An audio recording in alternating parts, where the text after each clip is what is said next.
Hello friends, எல்லாருக்கும் வணக்கம். இன்றைக்கி நம்ம பார்க்க போகிற ரெசிபி கிட்ஸில் இருந்து பெரியவங்க வரைக்கும் எல்லாருக்கும் ரொம்ப பிடிச்ச பன்னீர் பராட்டா. பன்னீர் பராட்டா பண்ணுறதுக்கு ஒரு மிக்சிங் பவுலில் 200 கிராம் துருவின பன்னீர் எடுத்துக்கலாம். இது கூட குட்டி குட்டியாக கட் பண்ண ஒரு பெரிய வெங்காயம், 2 பச்சை மிளகா குட்டி குட்டியாக கட் பண்ணது,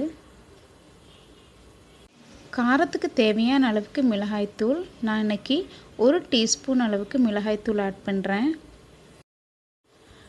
1/4 டீஸ்பூன் சீரகத்தூள், 1/2 டீஸ்பூன் அளவுக்கு அம்ச்சூர் பவுடர், அதாவது மாங்காய் தூள். இந்த மாங்காய் தூள் எதுக்கு ஆட் பண்ணுறோன்னா புளிப்புக்காக.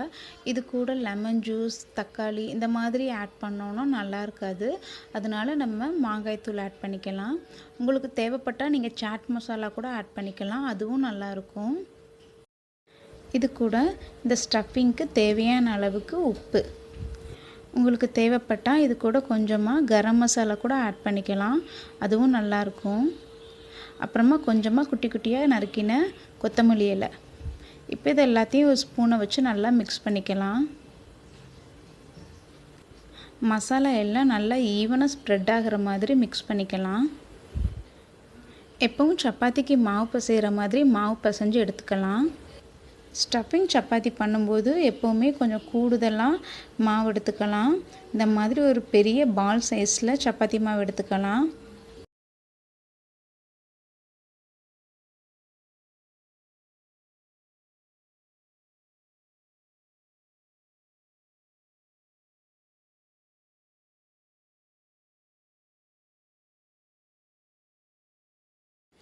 இப்போ சப்பாத்தியை நல்லா ரோல் பண்ணியாச்சு.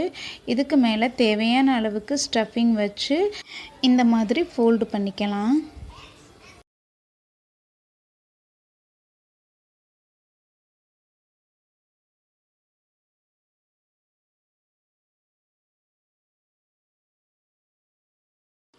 ஃபோல்டு பண்ணதுக்கு அப்புறமா மெதுவாக கையை வச்சு சப்பாத்தியை நல்லா விரித்து விட்டுக்கலாம். இல்லைன்னா சப்பாத்தி ரோலரை வச்சு நல்லா விரித்து விட்டுக்கலாம். இதில் நல்லா பார்த்தீங்கன்னா நான் ப்ரெஸ் பண்ணும்போது உள்ளே ஏர் இருக்கிறது நல்லா தெரியும். இதுக்கு என்ன பண்ணணும் அப்படின்னா, நம்ம சப்பாத்தி மாவு உள்ள ஸ்டஃபிங் வச்சதுக்கு அப்புறமா அந்த பாலை கொஞ்சம் நேரம் அப்படியே வச்சுடுங்க. அதுக்கப்புறமா நம்ம ரோல் பண்ணோன்னா உள்ளே ஏர் எதுவும் இருக்காது, ஈஸியாக ரோல் பண்ணிடலாம்.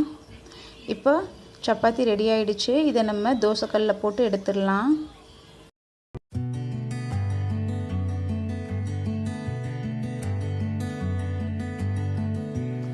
இதுக்கு மேலே கொஞ்சமாக நெய் போட்டுக்கலாம், அப்படின்னா நமக்கு இன்னும் நல்ல டேஸ்ட்டாக இருக்கும்.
அவ்வளோதான் ஃப்ரெண்ட்ஸ், சூப்பரான பன்னீர் பராட்டா ரெடி ஆயிடுச்சு.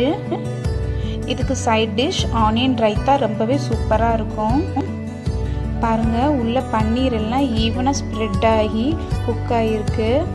கண்டிப்பாக நீங்களும் இந்த ரெசிபியை ட்ரை பண்ணி பாருங்கள் ஃப்ரெண்ட்ஸ். உங்களுக்கு இந்த ரெசிபி பிடிச்சிருந்ததுன்னா மறக்காமல் நம்ம சேனலுக்கு சப்ஸ்கிரைப் பண்ணுங்கள். தேங்க்யூ.